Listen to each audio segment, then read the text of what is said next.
Well, my first guest has been among the leading economists to criticize the neoliberal policies imposed on poor nations, but not followed by the West. Ha-Joon Chang is an economist at the University of Cambridge, specializing in developmental economics. In 2005, he was awarded the Leontief Prize for advancing the frontiers of economic thought. He's author of the books Kicking Away the Ladder, Development Strategy and Historical Perspective, and his latest is called Bad Samaritans, the Myth of Free Trade and the Secret History of Capitalism.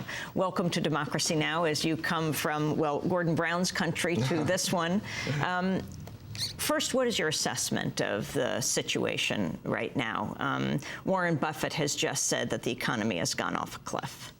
Well, I think we are facing the biggest economic crisis since the Great Depression. Now, it probably wouldn't get as bad as the Great Depression because unlike in the Great Depression, governments are more willing to intervene with deficit spending and nationalizing financial institutions and giving subsidies to industry and so on.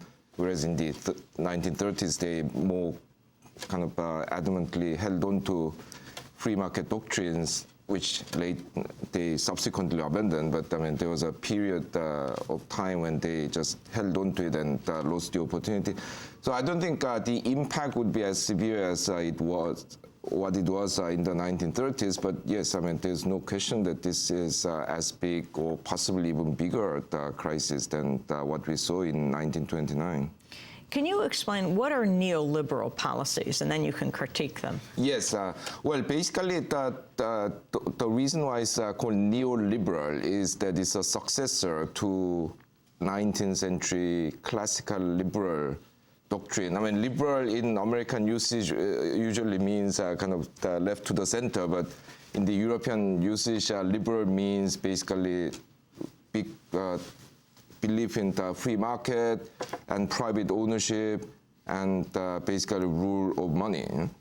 Now, neoliberals have moderated some of the old liberal beliefs. For example, the old liberals actually thought that democracy was bad for capitalism. They thought if you have democracy, poor people will vote and create things like income tax, which they have, but I mean, it actually helped the economy rather than destroy the economy, like the liberals said. So the neoliberals would accept, yes, some degree of progressive income tax.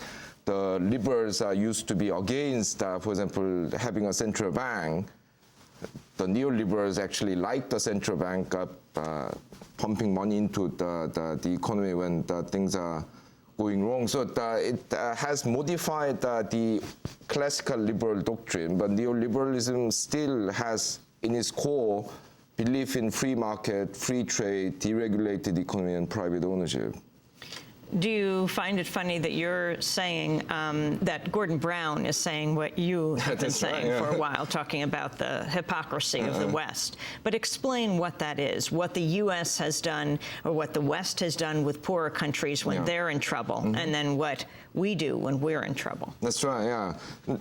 And for example, when the developing countries go into financial crisis like the rich countries are experiencing today, they were told by the IMF and the World Bank and ultimately the rich country governments which control these institutions that they have to cut spending. Ideally, they should run budget surplus. They have to raise interest rate to 30, 50, even 80% in some countries. And basically, they have to tighten the belt. Now that the rich countries have the financial crisis, they have cut interest rate to practically zero. When South Korea had its financial crisis back in 1997, the IMF insisted that the country runs budget surplus equivalent to 1% of GDP. This year, in the US alone, budget deficit is estimated to be equivalent to something like 12% of GDP. Now, how do you explain that? That these policies are not good enough for you. We'll use one set of policy, which we think are the good ones, but you have to use something else. The American writer Gore Vidal, once upon a time famously said that the American economic system is socialism for the rich and capitalism for the poor.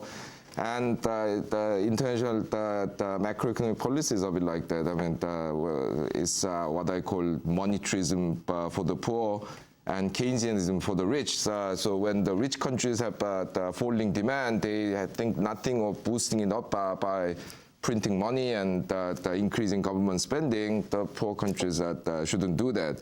Now, it's only not only the macroeconomic policy where this hypocrisy has rule.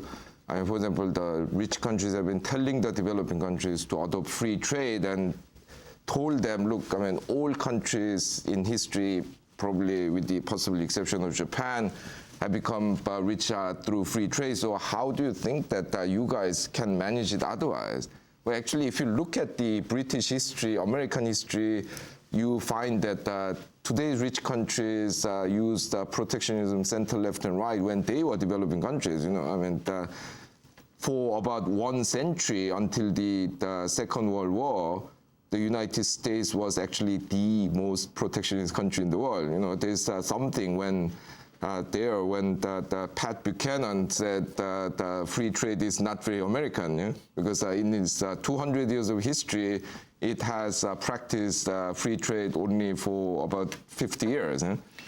We're talking to Ha-Joon Chang, economist at the University of Cambridge, just here from London, going back.